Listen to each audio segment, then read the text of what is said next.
What's up, everyone? It's Matt Mrozic, and this is work in progress number 2 on the 1/4 scale Narin Hellboy. This is night number 2 also. Last night I spent pinning and epoxying everything that needed to be done, pinned and epoxied, and then today I installed all the magnets. So he's got about $40 of the magnets in them, all 1/2-inch magnets. So I'll show you what I did. So yesterday what I did is I decided, I originally was going to leave the boots and the legs separate, but I decided in order to get everything lined up correctly on the base and everything, I went ahead and epoxied them on. And it's going to create a little masking later, but for the most part, everything in the bottom gets black. I mean, he's got black leather pants and the boots are black with metal accents. So it's not going to create too much more masking or anything, but it did make it a whole lot easier when I went to go put magnets in and stuff. So I went ahead and did that. And then I also last night epoxied the arms on, pinned those, so everything's got really nice big, what I use, 330 set, no, what I use, 1/8 inch, I think he's I can't remember, 1/8 inch brass rods and epoxy, so these things are solid, not ever going to come off. And then this afternoon, earlier today, I epoxied the head on and pinned it, and the epoxy has dried enough to where I can do the next step, which I'm going to do a little bit of that on camera. And then I've kind of gone through and give some parts of light sanding. I added a magnet to the left arm here and had a little of the resin chip out here, so I had to fix that with some putty. I'm debating whether I should just fill this flat anyway, just to make it neater.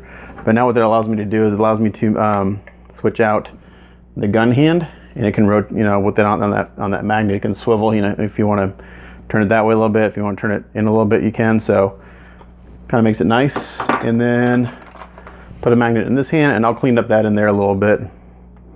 And then you can put that hand in there also. And I need to sand this putty down a little bit because this is not sitting there quite. This actually sits in there kind of a certain way. His hand kind of turns in a little bit, kind of keys in there. It's got a little bit of movement, which is okay, but I kind of wanted the gun hand to be able to rotate a little bit because, maybe you want to show the inside of that a little bit, or maybe you want to kind of, so you can cock his hand however you want. So I made that do that. And this magnet is protruding just a little bit, which is kind of what lets it do that rotating, which is okay. So yeah, but it looks good. I like that. And these are strong magnets. So Leo, when you get this, just be careful when you're putting the hands on and stuff. Don't let them snap in. You're gonna want to kind of ease it in there and just let it kind of pull itself in. Because if you let it snap, there's a good chance you can crack something. So just just kind of put your finger in between it and just ease it in. Okay. And same thing with the gun hand, just put your finger in between there and just kind of don't do that. You want to put it in there a little bit and then put it in just like that. So, okay, because this resin is interesting. It's got like, it smells like fiberglass when I'm drilling it, which is interesting. So I'm not sure what kind of resin this is, and it's a little brittle. It's very high quality, but it's not like typical resin I'm used to working with. That's kind of pliable. When you tap on it, you can tell it's got a different sound to it. Anyone who builds resin kits, you'll know what I'm talking about. But it's a little brittle, so you got to be kind of careful with it, that you don't crack anything, because I almost did yesterday, which would have been a bummer. So anyway.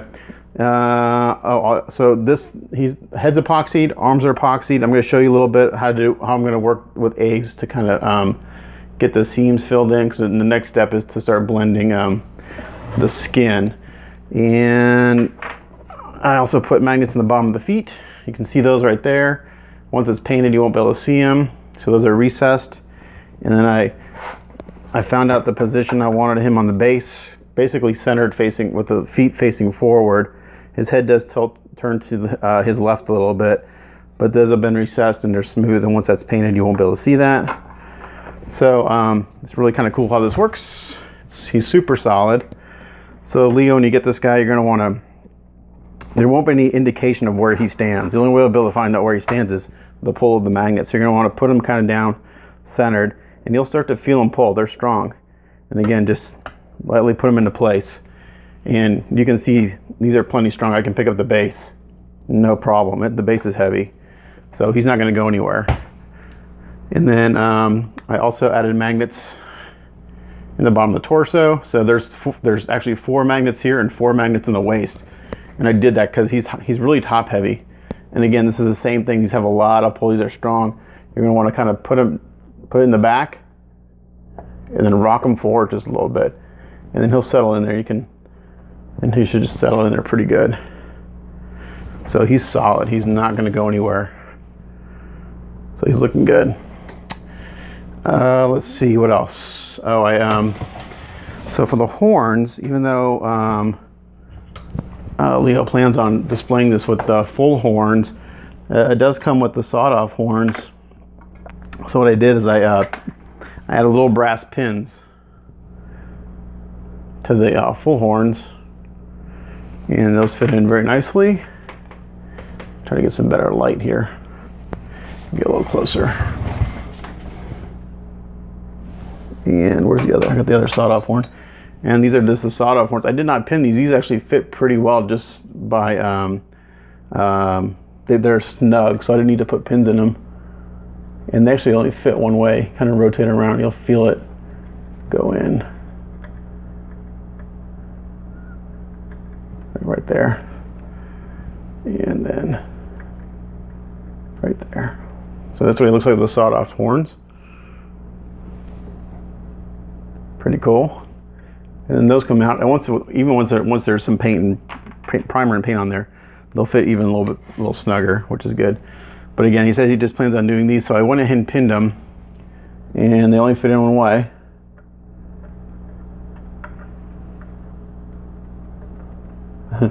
Can't see what I'm doing. There we go. Just like that. I thought about doing magnets, but I don't have magnets this small.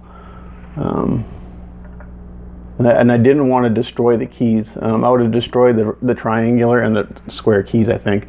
But there he goes. Looks really, really sharp. And there's a little, I did find a little bit of damage. I'm gonna have to fix it. Right, let's see if we can zoom in. Sorry, my video quality sucks on my phone when I zoom in. Let's see, I'm gonna be able to show it. Anyway, right here, there's a little, like where the horn, this little round area right here, there's like a little chip right here. Unless I pointed out, you probably wouldn't notice it, but there's a slight indentation right there. So I'm gonna fill it up with some putty. And, but yeah, he looks good. I love those horns, man, really cool looking. So the next step is, the only other pinning I have to do, which I'll do later, is the tail. And I need to look at some reference photos. I think it just goes in like this and it just goes straight up. I think, actually, it just kind of sits in there. I could almost get away just by doing that. You know, you could just, but I'll put a pin in it. That way it doesn't fall out and chip any paint, but I think it just goes like that. I have to look at a reference photo. So the tail has to get pinned, and I still have to pin this big fist. And I was gonna glue it in, but I think I'm gonna pin it so I can paint it separately. And I'm gonna cock it in. I'm not gonna do it straight. I'm gonna cock it in just a little bit so it looks like he's really, you know, making a fist. Okay, so I do a little bit of work on camera here. It's hard to do work on camera, so I apologize I don't do more on camera, because a lot of times when I'm working, it's me just figuring things out, and that takes several hours.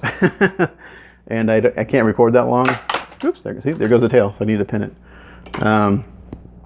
So a lot of times you're like, oh, I wish you'd show this on camera, like when I'm doing skin. Like I told people, skin takes me a long time. I can't shoot video for 4 hours of me playing with skin tones. Oops. Sorry. I'm dropping things. Alrighty. So now what we're going to do is we're going to do a little Aves work here. So I just started using Aves a little while ago. I never used it because I never really needed it, but it's really cool stuff. It's a 2-part epoxy, and I've got my little sculpting tools here. I'm not gonna do a whole lot on camera because this will take a while. Just to get an idea of time on this so far. So last night I worked till about 11 o'clock last night, 11:30, and so last night I put in a good 5 hours. Today I've put in, what is it, 10 o'clock now? Between what I've done this afternoon and now, I've put in another 5 hours so far. So by the time I'm done tonight, I'll have a good 5 or 6 hours in. I'm looking for my stuff for Aves. I got the smoothing. Here it is. It's hiding. Safety solvent for Aves. This is like what they use to kind of thin out Aves if you need it, but it works really, really great for when you're going to smooth your whatever work you're doing. So I have gray Aves, which I kind of wish I got in a different color because it's a 2-part epoxy. So I have this like light gray and dark gray, and you have to mix it in equal parts. So the trick is to get it mixed really well, and you have a working time. Last time I did this, I think it started to I could feel it starting to kick off a little bit after about, let's see, 30 minutes. Let's see what this says is the working time. But it takes 24 hours to fully cure. Let's see, 50-50, wear gloves. Directions on cup A. Okay, here we go. Here we go. So mix and knead together for 2 minutes. Allow mixed practice. So then let it sit for 5 minutes for better handling. Ready to use. Working time is 1 to 3 hours. Okay, so 1 to 3 hours. And then 24 hours to cure. So I'm going to put some gloves on because this stuff is sticky, sticky, sticky. And we'll work on the neck part because that's going to be the hardest part actually, I think.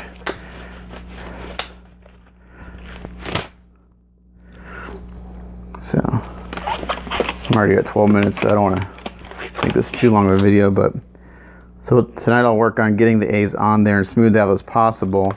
And then once that's done, I'll sand it. And I've already given the whole kit a light sanding with my 3M fine sanding sponge. I do that with every kit. It just kind of helps me see imperfections and get stuff out. And there were like some seam lines I didn't see earlier that I got out.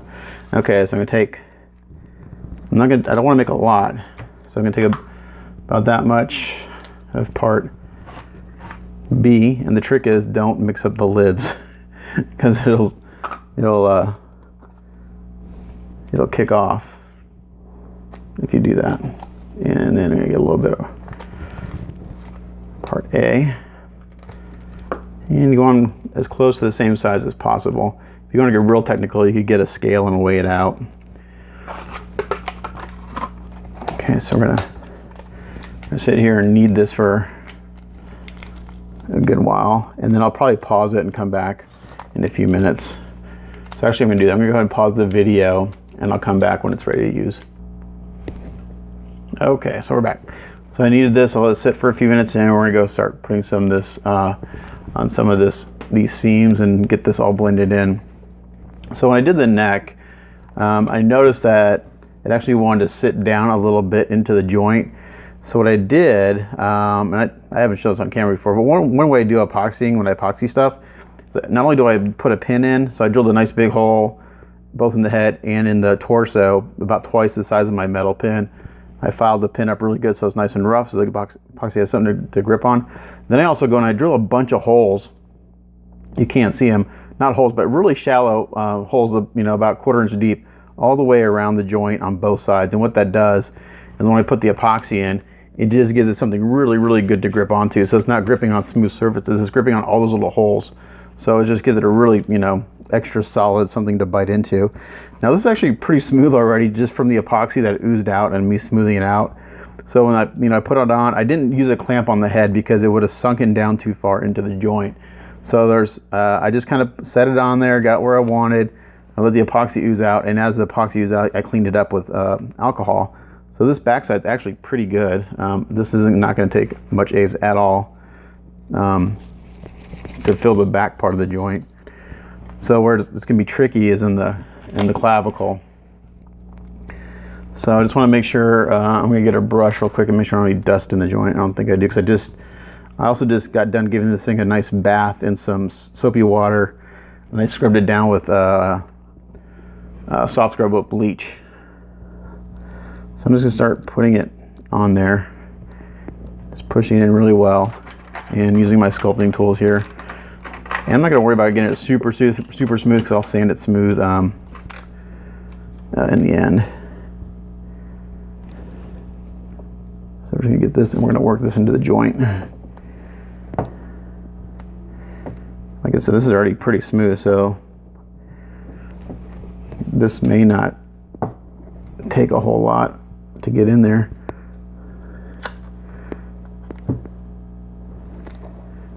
It actually doesn't look like I'm getting any Aves in there, so that may be filled with epoxy already. The epoxy putty.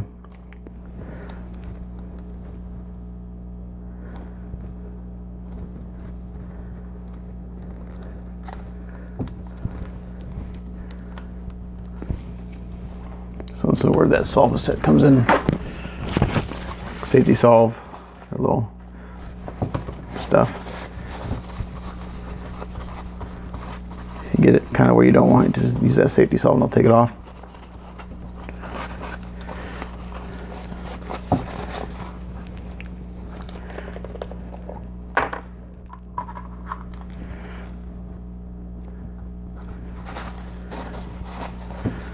So what I'm going to do, because this actually doesn't need hardly any Aves, I'm going to go to a different joint. I'm going to the arm joints, because that's going to need some. And don't let it sit on something you don't want epoxy on. So like here, let's try this. Let's try this arm joint here.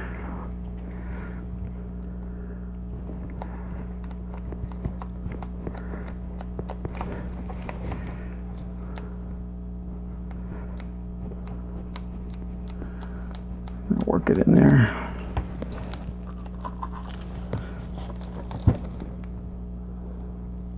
And we're going to use this to kind of smooth it out.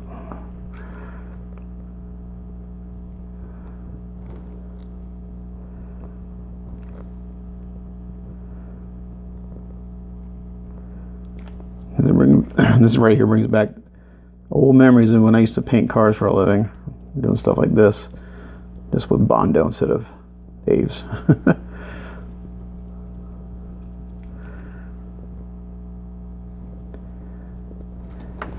And actually, if I had a little thing of water, I can use water too. Get some water here. You can use water too on your fingertip to smooth it out.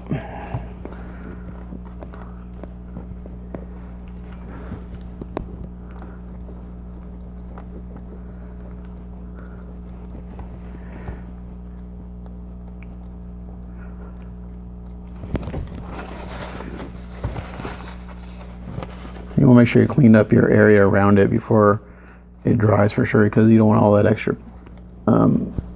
Aves or areas you don't need it.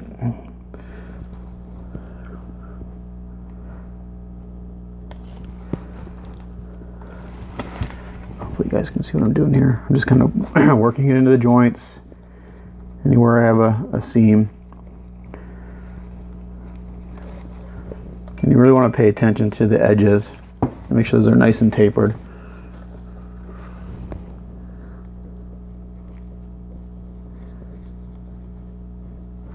And you really won't know how good your work is until you've sanded it and done your first round of primer. That'll tell you how well you've blended everything in. But you want to get it as close as you can initially. And you can feel, like I can feel that edge right there.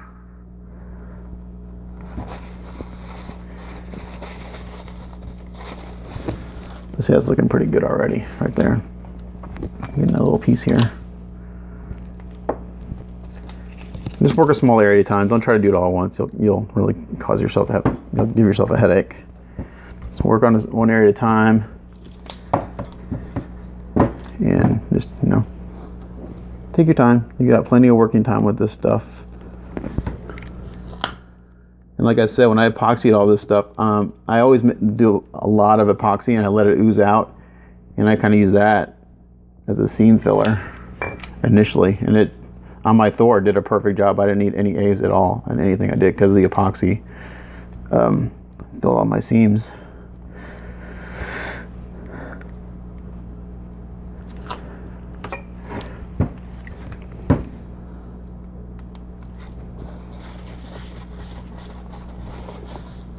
So I'll do this one arm for the video, and then you guys will have the idea of what to do, how to do this. And I got these little sculpting tools off of Amazon. I don't know exactly what they're called.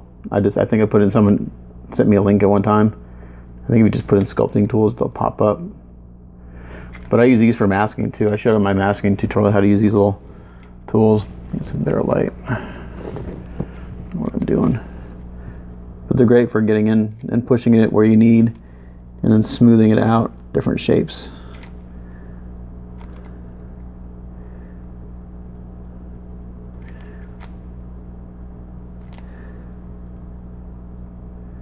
So my goal with this guy is I have a really busy weekend, unfortunately, with family stuff.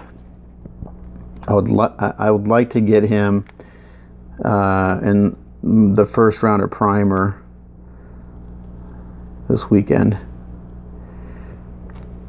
and then go from there.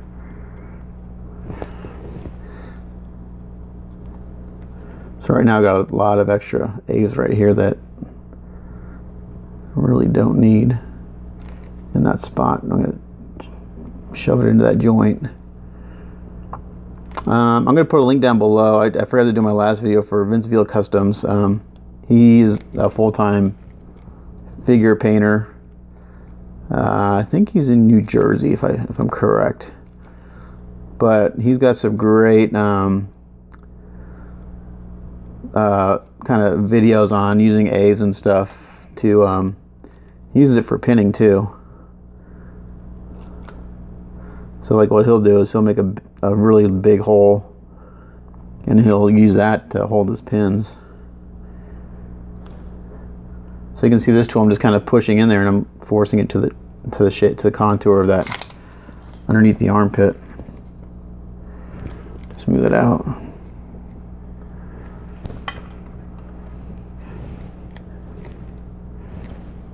It's hard to do this on camera and do what I need to do at the same time, and make sure you guys can actually see what I'm doing.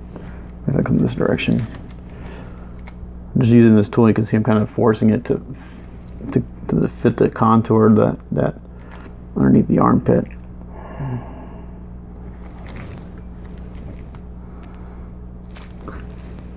So right now I'm not really too worried about smoothing out. I'm just trying to fill the gap.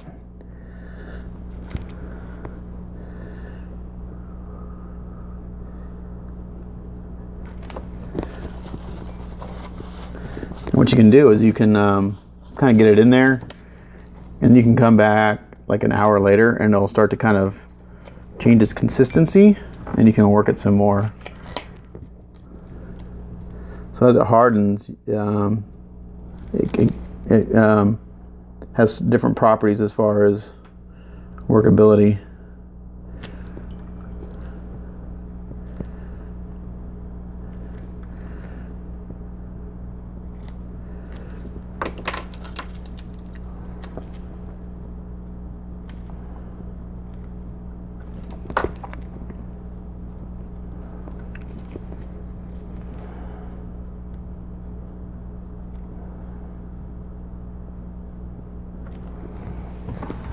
Smooth this out.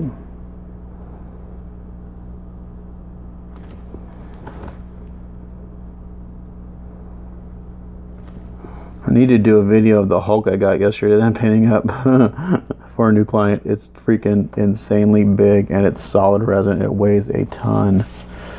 It's going to be a challenge. Just getting it together is going to be a challenge. It's so damn big. I was talking to another builder who's working on right now. He's in the painting phase, and it's got pants. So the trick is you can't put the pants on after it's been built because they won't stretch. So what you have to do, and I kind of figured this out, and I talked to this guy, he's like, yeah, that's what I did. You have to basically, you have to pin the legs and paint the whole kit.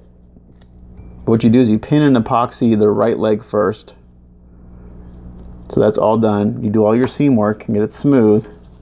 You pin the left leg without permanently attaching it, and you do all your paint work. Then you put the pants on, and then what you have to do is, while you have the pants on, you have to lift it up, like up into the crotch on the right leg, and get it out of the way. Get the pants out of the way so you can do your seam work. Then touch up the paint and do that. So it's gonna be tricky. I mean, the only tricky part is just so damn heavy because it's solid resin. I mean, I've never seen something that big that's solid resin. Usually they're hollow cast. One, to save on cost of casting, and two, just so it's manageable. So yeah, it's a crazy piece. Look, I'm gonna have to paint it in my garage. I can't paint it in my work area. It's just too damn big. I don't have space for it. Luckily, I don't have to touch that till December. So, but it gives me plenty of time to think how I want to tackle it. So basically that's it for that seam right there. It's pretty good. I'm gonna work a little more on it underneath the armpit here, but for the most part, that's how you work this. And then you let that dry, and then you sand it, and just try to get it all blended. And then once you prime it, you'll know how you did. So, but this part looks really good. But yeah, that's it. That's working with Aves. So once that dries, you sand it and then prime it and see how you do. And if you need to do any more work, you, depending on what you got to do, you may have to do a little more epoxy work, like Aves work, or you can, you know, sometimes if it's just, all you need is like a little filler primer. But I want to make sure I get this real smooth in here because it's going to be hard to sand. So I'm going to work on this a little more tonight and try to get these seams filled so I can sand them smooth tomorrow. But as always, it's Matt Mrozik. Thanks for watching. Catch you guys next time. Bye.